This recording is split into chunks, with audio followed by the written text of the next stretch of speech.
All right. Good afternoon, everyone. Thank you again for joining us today for today's webinar session. I am Mark DePinto, the Marketing Manager here at Get Quorum, and I would like to welcome you to today's webinar, Navigating Community Elections in Florida, the Best Practices and Legal Insights. Today's session will take roughly about an hour. The bulk of the presentation will be about 20 to 30 minutes, with tons of opportunities at the end to ask questions to our expert panel, which I'm joined here today by Kirsten Henza from KBR Legal and Mr. Frank Valdez from Get Quorum. So to get things started off, a quick overlook at today's agenda. We're going to start with some introductions from our lovely panel and then jump right into election law and procedures for both condos and HOAs in the state of Florida. Cover briefly the how-tos and must-knows of electronic voting for elections in the state of Florida for your community, and wrap things up with best practices and Q&A. But to kick things off, I'm going to hand it off to Mr. Frank Valdez to begin the introductions. Well, good morning or good afternoon officially, everyone, and happy Friday. Thank you. Super excited today to be joined by the esteemed Kirsten Henza here from K. Vander Rembaum. My name is Frank Valdez. I'm the Regional Director in the state of Florida for Get Quorum, an electronic voting provider providing north of 3,000 associations with e-voting. 'Tis the season, right? We ran right through the holidays, ran through January, and folks, in case you didn't notice, we are officially in February. And so it is annual meeting season. We've got a bunch of great tips and tricks today, and we will be taking a lot of Q&A in addition to the information that we'll be giving out. So super excited for this seminar today, and I'll turn it over to Kirsten to introduce what she does. Hello, everyone. Thanks, Frank. I'm Kirsten Henza, and I am a partner and managing attorney of the West Coast office for the firm located here in Tampa. For those of you who are not familiar with the firm, we are based in Pompano Beach, Florida. That's where our primary office is located. However, we do have other locations throughout the state, including Orlando, Palm Beach office, and then of course here on the West Coast. So we are a community association law firm. That is our bread and butter. This is all we do 24/7. Anything related with condominium, HOAs, and cooperatives. I have been practicing law for 17 years now, and I've been with the firm since 2010. So with that said, I guess we'll jump right in. Next slide.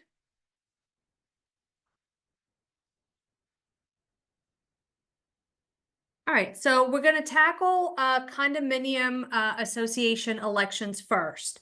We'll do condos and then we'll do HOAs. And, you know, this is just going to be a very brief overview of the election process. And then Frank is going to get into more detail about the e-voting process and how we can institute it into your elections. And then we're going to talk about, in a little bit more detail, you know, some of the best practices or some of the, you know, the issues that we've encountered, you know, with elections. So we do offer a more extensive elections course if you're interested in that. So, you know, feel free to go on our website and check out our calendar and see when we're offering that elections class. But for condominiums, let's start with you know, what are your requirements? So with condominiums, your election is really going to be dictated by Florida statute, which is Chapter 718 of the Florida statute, as well as the Florida Administrative Code. Okay, so regardless of what your documents might say about elections, how you're supposed to run your elections, and especially, you know, some of these older documents, really it's what the statute provides, the process provided in the statute that will apply here. And for condominiums, you have two major notices that you have to provide. There's the first notice of your annual election meeting, and that has to be provided to the owners at least 60 days prior to the meeting. Now, the notice can be mailed, hand-delivered, or it can be electronically transmitted to those owners who have consented to receiving notices by email. So as a reminder, owners have to actually consent to receiving electronic notices, okay? Consent can be sent via email or hand delivered or any other way, but you have to have a written consent on file for emailing notices. Now, if you don't have a consent on file, you can still email it, but that's going to be more of a courtesy notification, not the official notice to the owner. So once you've mailed out the first notice of your election meeting, then any eligible individual, typically owners who want to run for the board of directors, have to submit a notice of intent to run at least 40 days prior to the scheduled meeting. Now, there is no, magic form that the candidate needs to fill out to indicate their desire to run for the board. So, they can, pretty much, sign their intent on a piece of napkin and give it to the board. Now, if you want to facilitate a form, and a lot of associations do that, that's acceptable. So you could email your your notice of intent with the first notice, and then owners can just fill out that notice of intent or can provide any other document indicating their desire to run. But the important thing is it has to be received by the association at least 40 days prior to the meeting.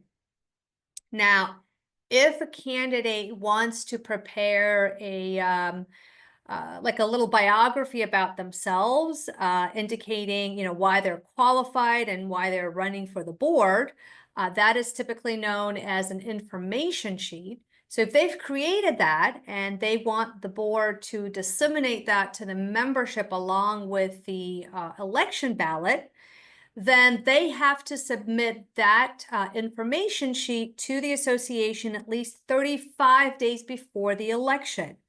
Now, the administrative code is very specific. It has to be on an 8.5 by 11 sheet of paper, and it has to be only one-sided.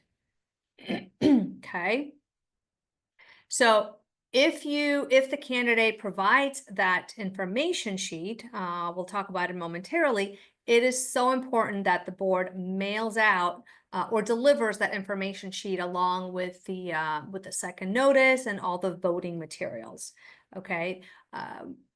Elections have been voided for failure of the association to include these information sheets. So very important. All right, next slide. All right. So once you've mailed out your first notice and then you've received the notices of intent to run from eligible candidates, then the final step of noticing your annual election meeting is to send out a second notice of the annual meeting to all owners at least 14 days prior to the meeting. Okay. Now that second notice is the notice that's going to contain not only the date, time, location of the meeting, but it needs to identify the agenda of the meeting, and as well as, provide instructions of how to properly fill out your election ballot. Now, if you are going to have electronic voting at the annual meeting, your second notice is going to indicate that as well, and let the owners know that they will be receiving information about the or voting materials regarding the election electronically. Okay. Now that notice, that second notice of the annual meeting also has to be posted on condominium property at least 14 days prior to the meeting. Next slide. Just as a reminder, for condominiums who have 150 units or more, you still have a website requirement, okay, to post certain documents and notices. Now, this website requirement was changed effective July 1st of 2024. And essentially now, it provides that condominiums with 25 units or less will be required to have websites, and that is going to be effective January 1st of 2026. So the current state of the law is that only condos with 150 units or more are required to have websites. Effective January 1st of 2026, that's going to go down to 25. So for those of you that this is still in effect, You will also be posting your notices of the annual meeting on your website at least 14 days prior to the meeting. And then any document that is associated with the meeting also has to be posted on the website.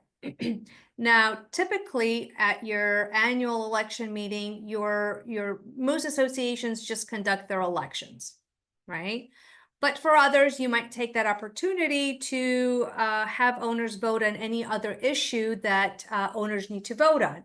You might have amendments that you would like the membership to vote on, or if you're one of those condominiums that can reduce or waive reserves, that would be an opportunity for owners to vote on the issue. So anything that the owners are voting on, other than the election, and it's associated with any document, make sure that that is posted as well.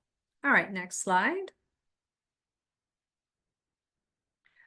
All right, so with condominium elections, there's a lot of, I see a lot of confusion or misconception about the quorum requirement, right? Or sometimes quorum is not appropriately used in terms of condominium elections. So there is no quorum requirement to conduct an election at condominiums, okay? The only thing that is required, excuse me, is that the association receive election ballots from at least 20% of the voting interest. So if you have a condominium consisting of 100 units, you need to receive election ballots from at least 20 of those units in order to proceed with your election.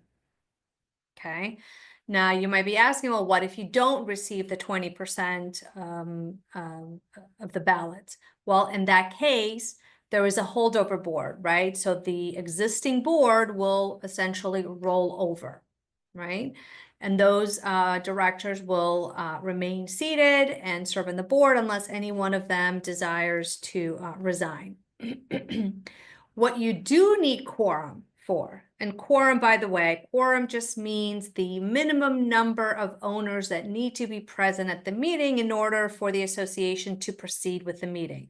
So what you do need quorum at the annual meeting is to conduct any other business. So if you do have other agenda items on your second notice, then you will need to have quorum in order for you to proceed with those agenda items. You know, typically that's when officers do their reports of the state of the association and the condominium, or again, you might have other items that you need owners to vote on. For those items, you will need to have quorum to proceed. If you do not have quorum, then essentially you cannot conduct business, okay?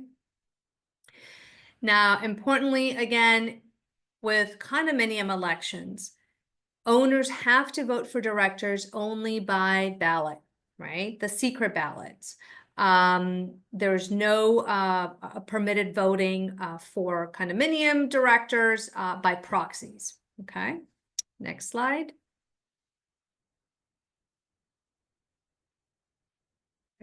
All right. So now you've mailed out all the notices that you're required to do. And you're starting to receive election ballots, right? Typically, you'll have a little election ballot box outside maybe your management office or in a conspicuous place where you typically post notice of meetings. And so owners will start inserting their election ballot.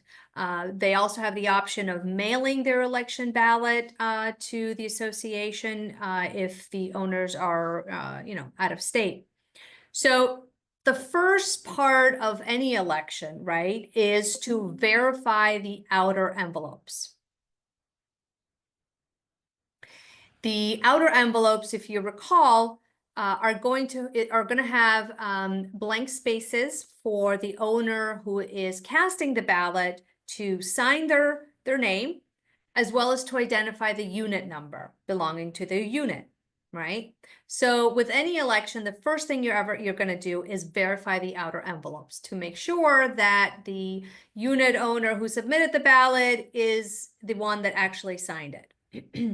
If you're not aware, hopefully you are, there was a lot of changes in the statute that took effect July 1st, and among them, now forgery of election ballots is a crime. Not just a civil penalty, but it is a crime that can be prosecuted. So take that very seriously. Okay, so there's two options essentially to verify outer envelopes. One option to verify outer envelopes is to have an impartial committee verify those envelopes in advance of your annual meeting. Okay. The other option is to have those outer envelopes verified on the date of the actual meeting. Either one is acceptable. If you're going to do the verification in advance of the meeting, I have heard so many times, board members saying, oh, we've already verified these envelopes. We don't need to do it at the annual meeting. And when I ask them, well, how did you do it? They tell me something to the effect of, well, the property manager was verifying them as they were coming in, or, the board, a member of the board was verifying them as they were coming in. That is not the appropriate way to verify outer envelopes in advance of the meeting. You have to have a duly noticed meeting in the same way you would notice a board meeting. You would post notice 48 hours in advance of that meeting with an agenda item indicating essentially verification of the outer envelopes. Okay. Now, once you do that posting, your committee can attend the meeting and verify the envelopes. Now, the committee is going to have to consist of individuals that are not on the board, they're not directors, they're not officers, they're not candidates, okay, or spouses of any of these individuals. On that meeting, really, any owner can attend and witness the verification of the outer envelopes. So it's a complete open meeting to the membership. And the committee is going to do basically the same thing that they would do on the date of the meeting. You're going to have the outer envelopes, right? And you're going to be verifying that the name and the unit number on the envelopes corresponds with the list of owners who are authorized to vote for the condominium. Now, let me make it very clear. You are not conducting a forensic analysis of anyone's signature, right? You're not handwriting experts. So you're not there to confirm whether, Sally Smith actually signed the envelope. What you're looking to see is you have an envelope that says Sally Smith signed it. You're going to look at your unit roster or your voting certificates, and we'll talk about voting certificates in a minute. And you're going to confirm that, yes, Sally Smith owns that unit. This outer envelope has a signature that says Sally Smith for this particular unit. You're good to go, right? You're making sure that the envelope for Sally Smith's unit is not signed by, Jimmy Johnson. That's what you're verifying, okay? Now, if you choose to verify outer envelopes on the date of the annual meeting, that's acceptable. That's really going to be your first agenda item. And you're going to go through that same process first thing on the date of the annual meeting. Next slide. Okay. I failed to mention, if the signature on Sally Smith's envelope is, Jimmy Johnson, obviously that's not the authorized voter for that unit. And so you're going to indicate, you're going to write disregard, and you're not going to count the ballot that's inside that envelope. All right. Once you've verified the outer envelopes, then on the date of the election meeting, the next process is really going to be opening up these outer envelopes. Okay. Then you're going to remove the inner envelope from the outer envelope. At some point when you're done with that, you're going to slice through the inner envelopes. You're going to remove the election ballot, and then you're going to start the counting process. Very important note that in terms of ballot, when you slice through the first outer envelope, that is officially when the polls are closed. Okay. Or if you are doing electronic voting, when you're accessing the electronic votes, whichever one you do first, that is what officially closes the polls, okay? So at any point prior to that, if, while you're verifying outer envelopes, if an owner comes in running with another election ballot, you have to accept the election ballot, okay? All right, next slide.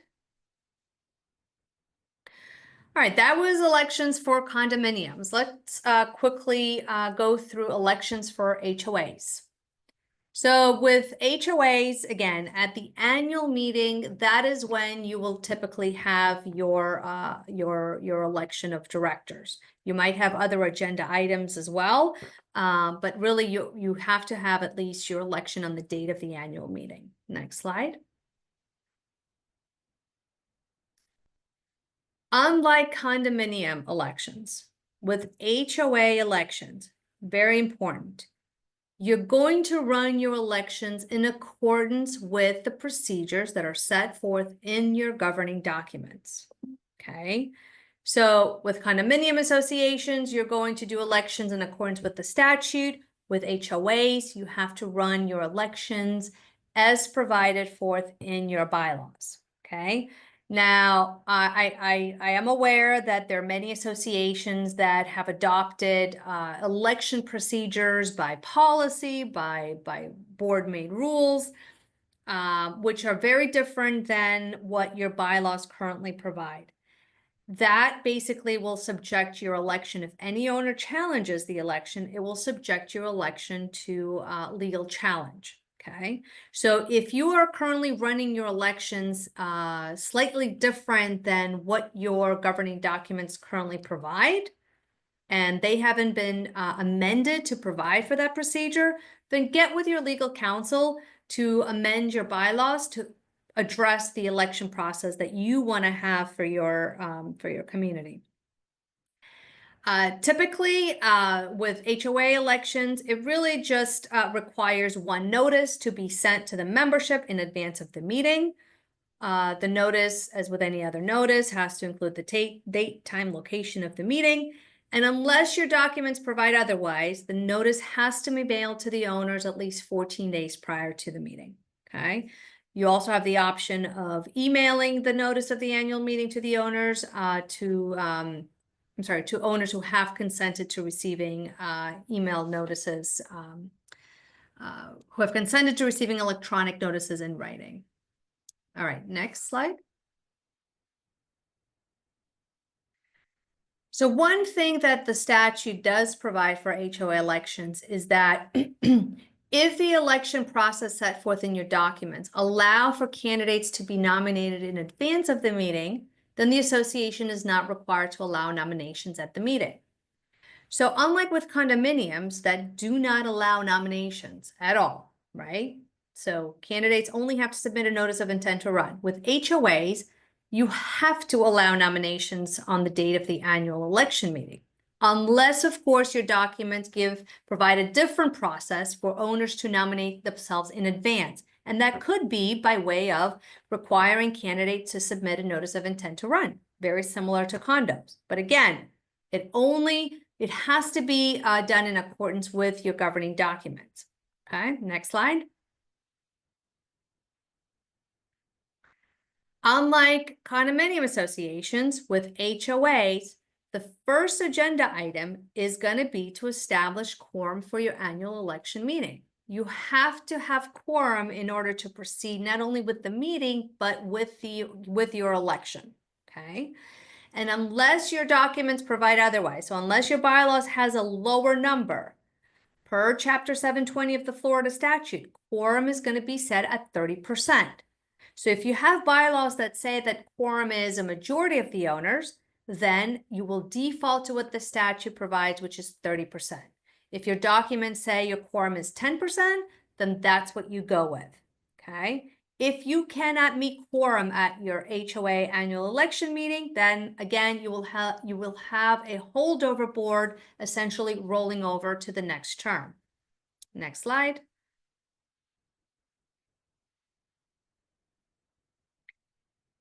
Also, unlike condominium associations, which only allow voting for directors by secret ballot. With HOAs, if your documents allow, you can vote for directors either in person or by proxy.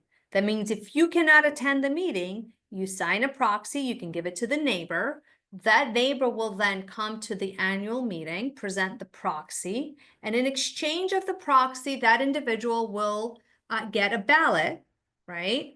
And then that individual will vote the ballot for his or her home, as well as the ballot for the proxy that he received. Okay, that's how typically an HOA election will run unless you have something different. Okay, so proxy voting is allowed. Now, secret ballot.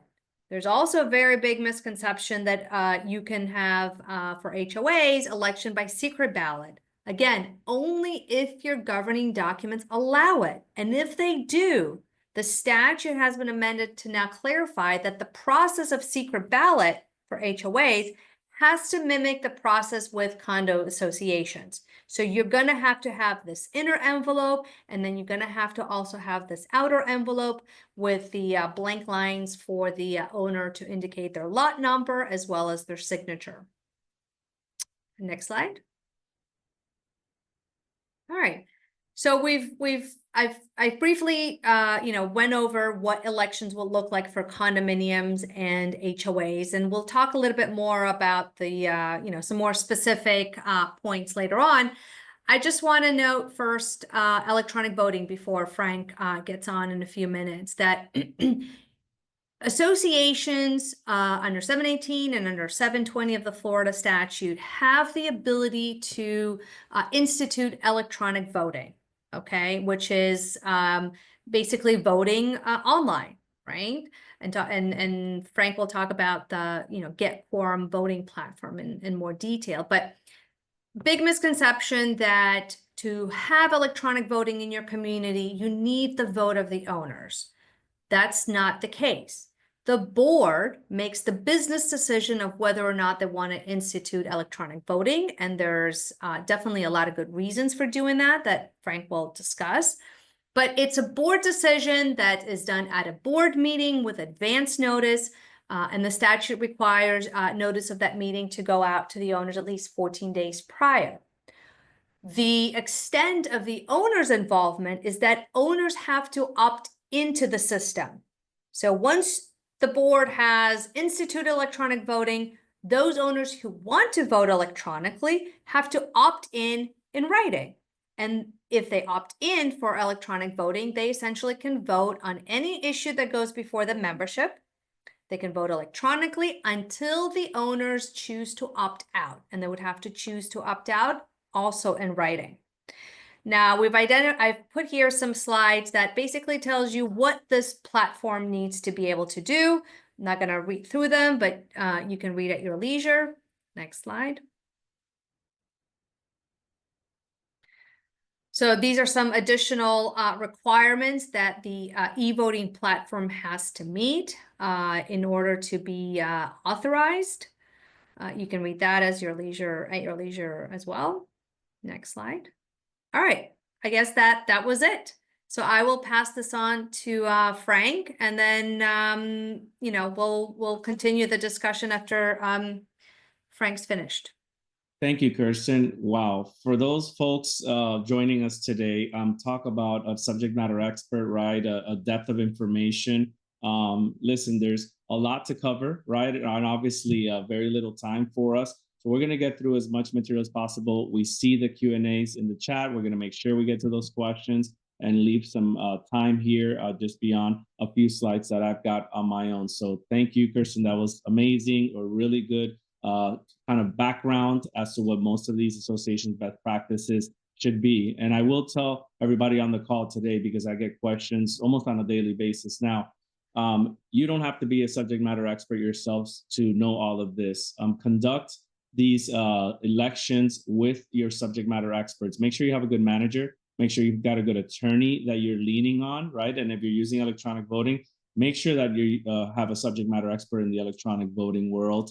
It's extremely important to have folks assisting you and helping you through these processes, because as a board member myself, I can tell you that even in reading all of these presentation and slides today, it's impossible to remember it all. So please consult your experts in this specific subject. In terms of electronic voting, exciting times for us. And so what's going on in these electronic voting space as it pertains to condominiums, HOAs, in the state of Florida specifically, we'll speak to, but even nationwide, it's trending, right? Folks are increasing the amount of participation electronically. As we know, those phones usually travel with us just about everywhere we go throughout the day. And what we're seeing in our world is that as of today, north of 32% of communities in the state of Florida have documentation allowing for electronic voting to be used, right? The legislation in Florida was adopted in 2015. Yes, folks, we're a decade into electronic voting. And for the most part, we set it aside, cast it aside, decided that we weren't ready or too busy for it. And sure enough, here we are in 2025, finally jumping on board the electronic voting train. In terms of participation rates, huge, massive participation rates. The likes of from 20% on average paper voting to 80% on average with electronic voting. We'll go to the next slide on that. All right, so I'm going to touch a little bit on some of these statutory requirements. Folks, feel free to, again, take a screenshot. We will be sharing this video with everyone in attendance. But for the most part, whether it's our condos today, our co-ops or HOAs, you're going to see right there in bullet point number 4 where it says 718.128, 719.129, and 720.317. I encourage everyone on today's presentation to pull those up on Google and read through them in your own leisure and your own time. But ultimately, to Kirsten's points earlier, there are some requirements legally here and statutorily in order for an association to use electronic voting. And so when I get that phone call from a property manager or a board member that says, hey, we've got an annual meeting next week and we'd like to use electronic voting, I'm going to revert them back to the statutory requirements, which usually states that an association has to have a resolution passed and adopted to allow electronic voting in your community. Again, that's across the board, 718s, 19s, and 20s, right? In terms of the notice requirement for that resolution, there is a 14-day notice of meeting requirement, all right? So it is not your typical standard 48-hour notice. Just please be aware that it is a 14-day notice sent out to the membership, letting them know that the board will be voting on a resolution to allow electronic voting. And again, I'll state that it is a board vote only to allow the electronic voting to be used in the community. So that's good news. In terms of beyond that, what happens? Well, good news. Why go through all of that work? Electronic votes are counted towards the final quorum tabulations. Even if the owner isn't physically in attendance, the e-vote certainly assists in that matter. And it's important to remember that the electronic vote being cast is limited to the issue identified for that electronic votes specifically. So we'll go to the next slide here. All right, so what is electronic voting? The different types. Listen, we mentioned earlier in today's presentation, right? The condos, some of those best procedures and best practices for the condos and the HOAs as well. Well, the idea behind electronic voting is that it is mimicking those same procedures and not creating new ones. And how do we do that? Well, if you are a condominium or co-op and you've got advanced ballots going out to owners prior to the day of the annual meeting, more than likely we're going to be sending advanced electronic ballots that are going to go out to those owners as well, right? If there is an HOA that says, hold on, we can use general proxies. We're an HOA and we'll take something like nominations from the floor, voting the day of, or a general proxy if you're unable to attend for any reason. Well, guess what? We have the capabilities of sending out an electronic general proxy to all of the owners that have registered and opted into electronic voting. Very important, right? In terms of those HOAs, and again, Kirsten mentioned this, which she spoke to, hold on, we've got HOAs out there that are still only allowing votes the day of the annual meeting after nominations have been cast from the floor. Well, guess what? You're going to need what we call real-time electronic voting, which allows owners in this day and age to actually log into a Zoom webinar hosted by Get Quorum, and they can provide an electronic vote real-time in their screens, all right? So obviously you've got a little bit of a backdrop there as to how that works. Important to note that when we speak about electronic voting, some of these processes and procedures, they will be limited only to the owners that opt into electronic voting. If an owner decided for whatever reason that they will stay opted out of electronic voting, they do continue to receive paper notices and they do continue to vote by traditional paper means or showing up at the meeting and voting that day of if you're an HOA or condo. This only applies, what we're covering here, to owners that opted in to electronic voting. That is a requirement in the state of Florida. And so many reasons why condos and HOAs obviously are embracing electronic voting. Ton of participation, we walked through that. Massive reduction in printing and mailing costs. If we can get 70% of the owners, which on average you see opted into electronic voting, you're going to have a direct reduction in printing and mailing costs associated with that. And so generally speaking, electronic voting is budget neutral in most of these associations. In terms of efficiency, across the board, extremely efficient. Reporting and audibility, for believe it or not, the audibility of the electronic votes, the digital footprints, what we call out there, are much more enhanced than, to Kirsten's points earlier, having some sort of forensic signature expert on your staff, which is very unlikely in many of these associations. So you are going to have a lot of electronic digital footprints that we can lean back on when it comes to reports, auditability, and tracing whether we had the effective owner vote. Transparency, check, right? And enhanced security. In many cases, there are encrypted links, voter-based authentication. And in addition to that, again, the files are completely auditable and secure. Next slide, Mark. All right. The importance of choosing the right solution. Listen, I've had conversations just this very week. I don't even have to go past this week with the likes of HOAs north of 1,000 units that only allow nominations from the floor and voting the day of and general proxies. And then my condos, which are fairly straightforward and simple in the condo world as far as like annual meetings go. Make sure that you're choosing a solution that fits your needs and that you're not conforming your electronic voting procedures, which in many cases you cannot, to the electronic voting platform. In an ideal world, folks, the electronic voting platform is really creating a digital or electronic version of exactly your meeting procedures as they stand now as it relates to electronic voting. So choose a platform that has that tight security, that has the correct voting experience for the owners. It should, again, mimic a paper experience, but really you're just offering electronic voting experience. And make sure that the platform has all the reporting features that you need, complying with all the Florida statutes. I should add to that as well. How do you go out there and choose, certainly, and let me get this out of the way, sorry, the right solution? Well, it's simple. You got to make sure that the experience is easy and efficient, right? We've got platforms out there for electronic voting that require download of an application, a username and password, some other, experiences. That could be difficult, believe it or not, in our 55 and better community. So I would encourage you to figure out, you can find platforms out there such as Get Quorum that will do what we call auto login to many of these owners and provide a more efficient authentication process, and maybe do not require folks to download an app specifically, right? Or more what we call browser-based experiences. Make sure that, again, the solution you're choosing is customizable to your procedures, your process, and not the other way around.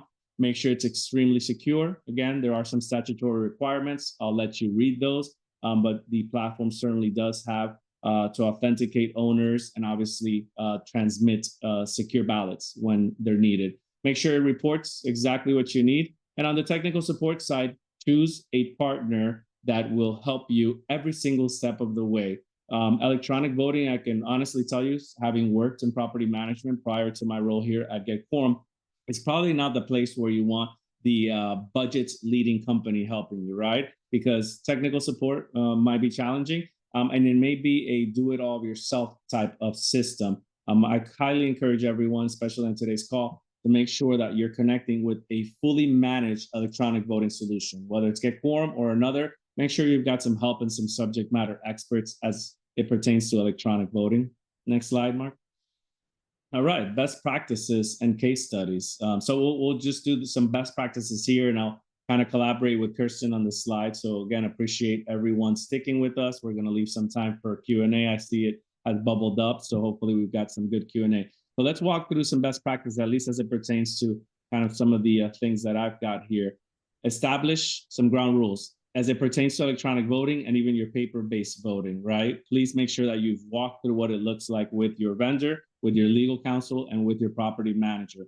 involve legal counsel. I cannot stress that enough and emphasize enough how many questions we get in our world that they think that we're going to answer for legal counsel, and I nudge them right back and say, please involve legal counsel. Review and account for your pre-existing bylaws. I know Kirsten mentioned some of that information. Communicate with the owners. Folks, if you have chosen to go with an electronic voting platform and it is going to be the way of the future for the community, make sure you're over communicating with owners what the procedures are going to look like, if any of them have changed. And as I mentioned before, choose a suitable platform, connect with a vendor, sit down with them, explain to them your annual meeting procedures in your specific community, and then make sure you have a sense of security that they are able to match your needs. And again, not the other way around. So thank you. I'll turn it over to Kirsten for the best practices that she's got there. And again, we'll open it up to Q&A. I know we've got some. Thanks, Frank. Yeah, just want to kind of point out a few things. I might have already touched on these in my presentation, but for example, outer envelope verification and voting certificates.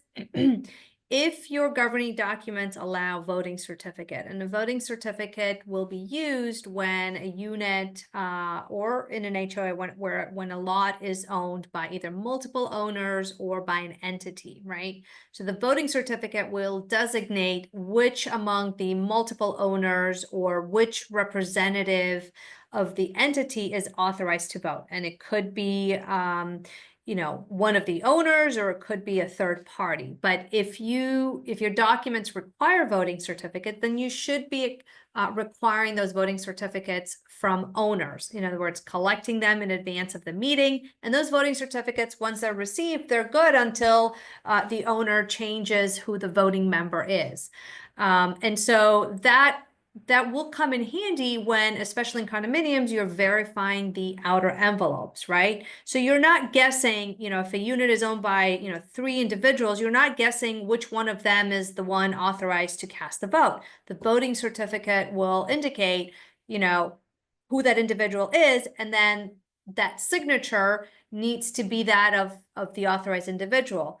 Now, documents will likely say that if you don't have a voting certificate on file, then you cannot accept the vote for that particular unit. And so that becomes a legitimate basis for not counting an election ballot for a particular unit. Okay. So if your documents require voting certificates, make sure that you require that of owners. If your documents do not require voting certificates, and that's something that you want to institute, then that will likely require an amendment to your documents. So get with your legal counsel to address that amendment. Can I just chime in, Kirsten, there for Yeah. 1 second? Voting certificates, as it pertains to electronic voting, as a vendor, we want to know that, right? And so if you do have a voting certificate requirement in your association, again, communicate this with your electronic voting provider. Why? It will avoid a lot of confusion in electronic ballots being sent to potentially owners that do not, I repeat, do not have an opportunity to cast a ballot for that specific unit. So as a vendor for electronic voting, absolutely share the information of the specific voting certificate holder for any units that you may have. That's a great tip. And then closing the polls, especially for condominium associations. And Frank and I have kind of talked about this, if you're allowing e-voting and then you're also accepting, in-person ballots, at what point do polls close? Make sure that you coordinate, right, Frank, with the e-voting vendor as to when you're going to close polls, when you're going to, just before you start slicing through those outer envelopes, and when you're going to start, when you're going to close the e-voting polls, so that you don't have a situation where you're accepting basically ballots that really shouldn't be accepted.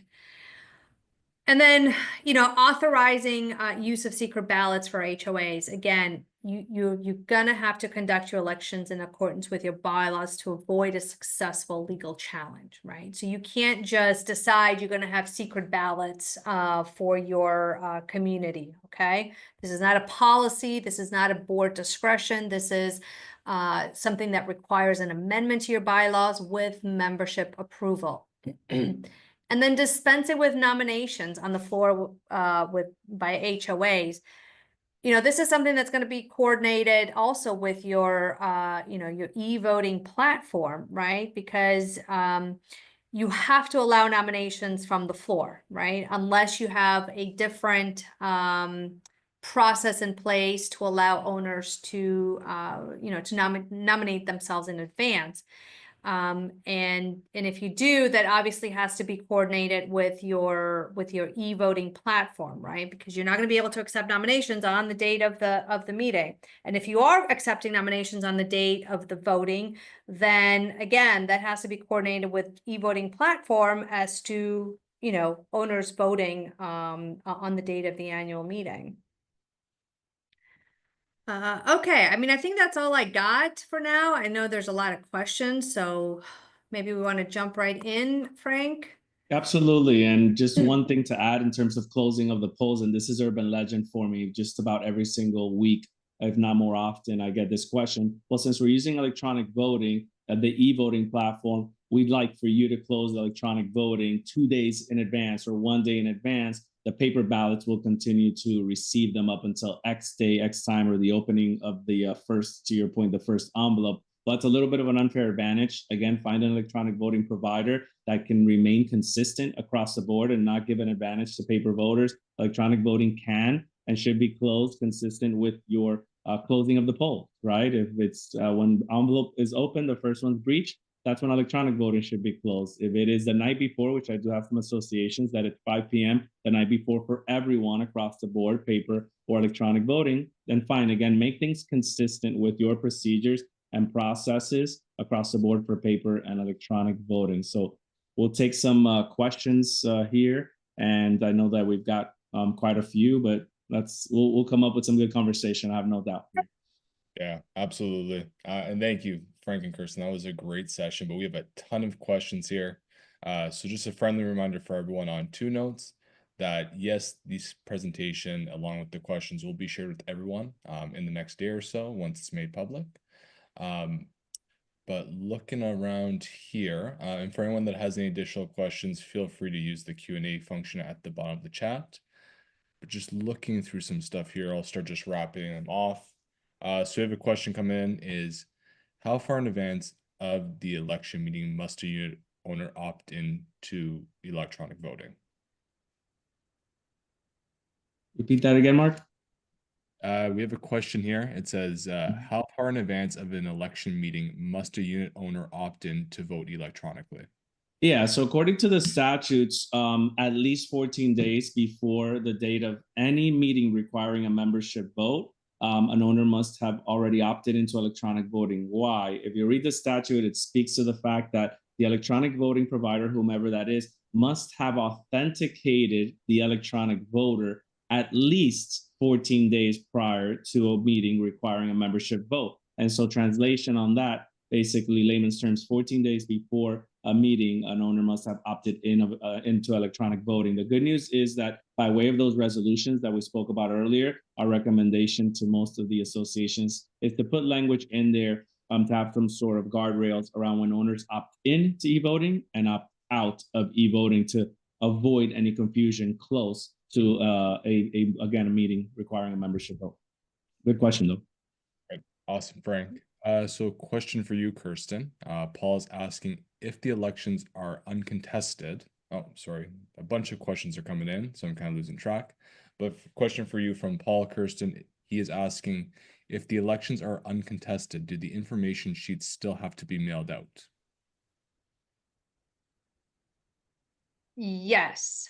And uncontested, meaning that you're not going to have an election because you have as many candidates as there are seats or less, I presume. But in any event, if they submitted an information sheet, yes, send it out with your second notice to avoid a potential legal challenge.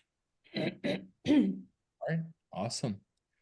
So just going through some questions here. We have a question from Aldo. He is asking, is the audit process of an election partially using e-voting compatible with the audit of paper votes? 100%. That's an excellent question, one that I get a lot as I do demonstrations for the e-voting software. And yes, and so much like a paper, obviously a paper-based vote, there are reports that are mandatory beyond that. If it's a secret ballot, for example, the report of the owners that have casted a paper ballot is required, and the report of the owners that have also the results of those secret ballots, the tallies, is obviously something that's mandatory. In terms of the electronic voting world, no different, right? A report of any electronic voters that have casted a vote is certainly obviously required. And then the final tallies report will be required as well from the electronic voting side. So not just compatible, almost equal in terms of the information that is being pushed out. The integrity of the secrecy of the ballot must still be maintained and kept, again, if we're speaking to a secret ballot specifically. So yes, the idea here in its purest form is that an electronic report is mimicking that of what a normal traditional paper voting report would have to be in our world. So yes, absolutely, very compatible. All right, awesome, Frank. We have a question from James here. He's asking, once a board has opted for electronic voting, does that bind all future boards for electronic voting without a board vote? I'll let Kristen speak to this one because I saw the legislation change that. Once you've instituted electronic voting, then owners will be allowed and have to be allowed to vote until they decide to opt out. So, I mean, the electronic vote, resolution is good moving forward. It's really up to the owner to decide whether or not they want to use electronic voting. So they would have to opt out. And we can take that a step further, Kristen, and that's absolutely correct, by the way. But I think I saw legislation last year that said, hey, associations, if you have passed a resolution to allow electronic voting and decide to pull the rug out from all the owners now and obviously not allow any more e-voting moving forward, you can't do that. Once you've allowed e-voting in the community, unless an owner opts out themselves, you've got to offer it again. So I saw some language to that. I'll let you speak to your interpretation of what came out in last year's legislative session. Yep. No, you're right. No further comment. That's that. All right, perfect. Just looking through some questions here. We have a ton of them. Let's see. We have the information sheet that was already covered. Okay, so we have a question here. They're asking if a candidate supplies their intent to run form via email, will they need to give a receipt?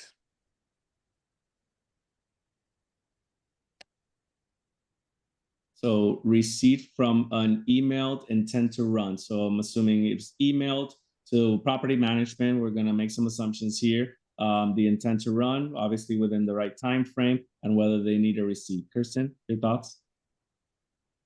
I mean, the admin code doesn't speak to, email submissions. In an abundance of caution, I mean, I would just do it, but it's not a legal requirement. And I'm seeing some here, Mark, so I'll chime in too. I see a great one actually that just kind of popped out at me, which is we're an HOA. Our master board made a resolution or passed a resolution for electronic voting would discover our sub-associations as well. The short answer is if they're legal entities, no, it does not cover the sub-associations unless they're already listed and folded in to those resolution documents. And in most cases, a resolution will have to be passed by the master board to allow electronic voting. And if, again, the sub-associations are their own independent legal entities, they will have to, again, as a board, get together, pass their own resolutions to allow electronic voting to be used for their annual meetings as well. And we get that one a lot. We get our master has passed e-voting, so everyone in the community now, including all the 35 subs, can use e-voting. Not necessarily. And again, all these questions, check in with association counsel, because those could have been easily answered in most cases by your attorney. All right, awesome. Thank you, Frank. Just looking through some other questions here. Let's see. There's a few coming in.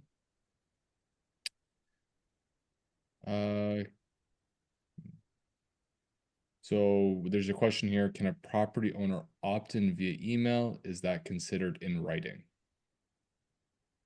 Good one. I'll let Kirsten answer. So electronic consent form. Your thoughts, Kirsten? Yeah, I mean, they can be emailed. I mean, that constitutes writing. Yeah. So as of today, yes, absolutely. Consent from an owner to opt into electronic notices or electronic voting, so long as there is an electronic consent form, can absolutely be submitted in that form or fashion. I think many years ago, the running theory was it had to be a paper manual form filled out physically with a wet signature. I do see a good one here, and this one might be for Kirsten. Is can a tenant run for a position on the board? That probably comes up more often than, unfortunately, we probably like to think of it. You know, that's going to be something that's going to depend on the governing documents of the association. I mean, there is no requirement in the statute for a director to be an owner. Typically, that's something that's going to be dictated by your bylaws and the articles of incorporation. And just remember, when there's a conflict between your articles of incorporation and bylaws, your articles will control. So sometimes we've seen where the articles are silent on qualifications of directors. In other words, there's no specific requirement for a director to be an owner, but then you might have a requirement, such a requirement in the bylaws. So in that particular case, because your articles do not specifically require ownership to qualify for the board, the articles will control, and therefore the candidate doesn't have to be an owner. So if you are amending your documents in order to require directors to be owners, make sure that you look both at your articles and bylaws and then amend both if necessary. Otherwise, you're going to have this conflict. Great advice there. And I've got a good one here. So Mark, I'll chime in. It says, when using Get Quorum or electronic voting, I think as a whole, do we need to make owners fill out a proxy form before they cast an electronic vote? And the answer is no. Electronic vote counts towards quorum. There is no separate proxy form needed for quorum purposes or for the establishing specifically just a quorum. So again, biggest benefit of electronic voting for communities: an electronic vote counts towards quorum. You do not need a separate proxy form for attendance purposes or obviously just for quorum purposes, to our understanding. You've got anything else there to add, Kristen? Yeah, I mean, the proxy you would provide to the owners in paper form, you know, for those who didn't opt in to e-voting, so they can at least establish quorum that way. But you're absolutely right. The e-voting basically counts as you know, for quorum purposes. So Yeah. All right. Awesome. We have a question here from James as well. He's asking, does outer envelope apply with electronic voting? No, so electronic voting is going to do the following. It's going to send an electronic second notice or first notice, or even final and only notice if you're in an HOA. It's going to send that document electronically to the owner. They're going to have usually an encrypted link that ties back to their authentication, and they're going to not only receive their official notice electronically, it's going to be transmitted electronically to them, but also the vote will be cast electronically. And so, no, there is no official paper needed if you're in the electronic voting environment. Keep in mind, about 20 to 30% of the owners, especially year one, will not opt into electronic voting for whatever reason. They will remain on paper-based procedures, right? But again, for the owners that opt into electronic voting, electronic notices as well, the entire process becomes electronic, everything. Yep. All right. Awesome, Frank. We have another question here. Anthony is asking, is a separate membership meeting required for material alterations vote if they had quorum in their annual meeting and needed material alterations vote was announced during the member meeting having quorum? There's no mention of such a meeting in our governing docs, only a requirement to receive approval of 75% of members approving changes to materials. it's a loaded fact pattern, but essentially, if you want owners to vote on a material alteration issue, I mean, certainly can be brought up at the annual meeting, provided that that is a designated agenda for that annual meeting, right? And then owners would have to vote on the alteration if that's what your documents require.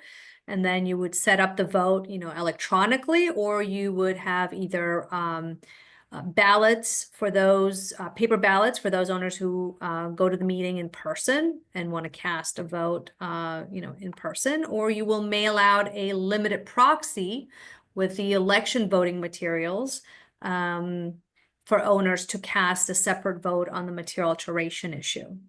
Okay. You could do it separate. You could have a separate membership meeting to address material alteration. There's no right or wrong answer on that. Depends on the timing. Just make sure that with whatever type of meeting you end up doing for the material alteration vote, make sure that the notice contains an agenda with that item on the agenda, and that you mail out a limited proxy for the vote, and then obviously get together with your e-voting platform to set up that vote electronically as well. Thank you for that, Kirsten. I got a few I'll rip through here. I know we've gone a little bit over time, but I appreciate everybody's patience. It says, how long does it take to get electronic voting set up in a community? Well, at least as it pertains to get quorum, usually 30 days or less. Remember, you got to have that electronic voting resolution passed, right? So make sure you got that resolution taken care of, and that you can consult it with legal counsel on that resolution. But in terms of us setting up 30 days or less, you've got e-voting ready.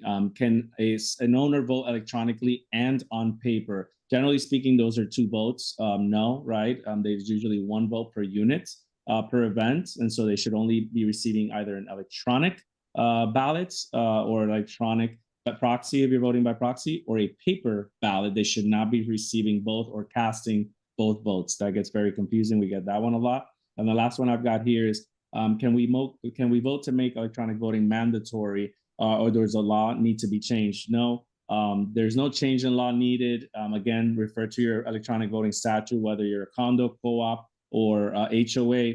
It is a simple board resolution where the board can vote to allow electronic voting to be used in the community. It's not mandatory for owners, unfortunately. So if that's what you're referring to, can you force all owners to vote electronically? At this time, it's a firm no. The statutes are clear that an owner that perhaps doesn't have an email address or doesn't want to vote by electronic means is still owed a paper option for voting. Good news, the numbers are very small, thin. Again, 20% or less, generally speaking, in our world. And they're continuing to go down for owners that remain on paper-based voting. But no, I do not know of a mechanism as of today to force all owners to vote electronically. The system will take care of itself. They'll jump on little by little. I know we've run over on time, so I'll turn it over to Mark and Kirsten. We've got questions, folks. I can tell that you've got a lot of questions on this. And I can't encourage you enough as a board member, myself, right, to please consult with your property manager, which should be one of your subject matter experts, and also your legal counsel. A lot of these questions go back to your specific community association documents and your meeting procedures. And it behooves you to spend a little bit of money, make sure that those attorneys are taken care of, but make sure that you're in compliance, more importantly than not, right? As it pertains to these questions that we're getting in, which are very association specific. It seems like you're confused, and I get it. I would not know all the procedures for my own HOA.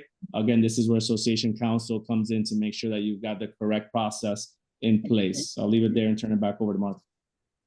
Yeah, thank you, Frank, and thank you, everyone. We are over for time. We do have a ton of questions, but we will do our best post-webinar to get back to everyone that we feel that we can answer the questions. Anything regarding pricing or services, we will also fill out or follow up with as an individual party. But that is the conclusion to today's event. Thank you so much, Kirsten and Frank, for being an excellent panel. And thank you, everyone, for joining us. Friendly reminder that the recording will be shared with you in the coming days and will be available online as well. So with that, thank you, everyone, so much, and have a wonderful rest of your day. You're welcome. Thanks so much. Take care, everyone. Have a wonderful week. Bye.